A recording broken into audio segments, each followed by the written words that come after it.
This is a summary of the book of Obadiah in the NLT Bible version by ChatGPT.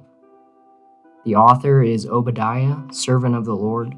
The date is 586 to 550 BC. The audience is the nation of Edom and indirectly Judah. The theme is God's judgment on pride and betrayal, the triumph of his kingdom. The pride of your heart has deceived you. You think by living high in the rocks you can hide from me, but I will bring you crashing down. Obadiah 1:3-4. Obadiah is the shortest book in the Old Testament, only 21 verses long, but its message is powerful. It delivers God's judgment against Edom, a nation descended from Esau, Jacob's brother, for their violence and arrogance against Israel, the descendants of Jacob. The prophecy also looks forward to the day of the Lord, when God will judge all nations and establish his kingdom forever. Part 1. The Judgment Against Edom. The book opens with a divine announcement. God has declared war on Edom. This is the vision that the sovereign Lord revealed to Obadiah concerning the land of Edom. Though small, Edom was arrogant, trusting in its mountain strongholds, the city of Petra, and its alliances with other nations. But God declares that pride will lead to their downfall. The pride of your heart has deceived you. You live in a rock fortress and boast, who can ever reach us way up here? 1:3. But even if you soar as high as eagles and build your nest among the stars, I will bring you crashing down. 1:4. Edom's supposed allies will betray them, and their wisdom and strength will fail. All your allies will turn against you. Those you thought were friends will set traps for you. 1:7. The wise men of Teman will be destroyed, and the mightiest warriors of Teman will be terrified. 1:8-9. Part 2. Edom's violence against Israel, verses 10-14. The heart of the book reveals why God is judging Edom, their betrayal of their brother's nation, Judah.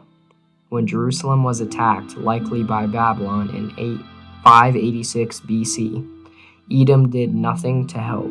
Worse, they celebrated Judah's downfall, looted the city, and even captured fleeing Israelites to hand them over to the enemy. Because of the violence you did to your close relatives in Israel, you will be filled with shame and destroyed forever. 1:10. God lists Edom's sins one by one. Gloating. You should not have gloated when they exiled your relatives to distant lands. 1:12. Looting. You should not have plundered the land of Israel when they were suffering such calamity. 1:13. Betrayal. You should not have stood at the crossroads killing those who tried to escape. 1:14.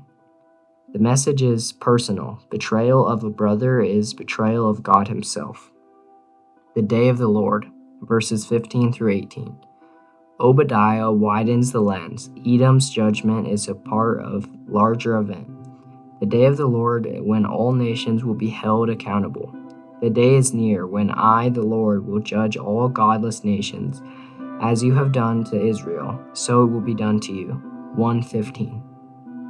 The law of divine justice is clear. You reap what you sow. Just as you swallowed up my people on my holy mountain, so you and the surrounding nations will swallow the punishment I pour out on you. 1:16. But while Edom faces destruction, Israel will experience deliverance and restoration. But Jerusalem will become a refuge for those who escape it. It will be a holy place. 1:17. The people of God will reclaim the land, symbolizing God's ultimate victory. Israel will be a fire and Edom a field of dry stubble. The descendants of Joseph will be a flame roaring across the field, devouring everything. 1:18. This poetic image expresses that Edom's pride will be consumed by God's justice and the house of Jacob will rise again. Part 4. The Restoration of God's Kingdom, verses 19-21. The book ends not with destruction, but with hope. God's people will return, reclaim their inheritance, and establish his kingdom. Those who have been rescued will go up to Mount Zion in Jerusalem to rule over the mountains of Edom. 121. It concludes with a powerful declaration, and the Lord himself will be king. 121. This final line points forward to the Messianic kingdom, when Jesus, the true king, will reign over all nations. The major themes of this book are: number 1, pride and its consequences. Edom's downfall began with arrogance, trusting in wealth, alliances, and geography, which led to destruction. The pride of your heart has deceived you. 1:3. Number 2, brotherhood betrayed.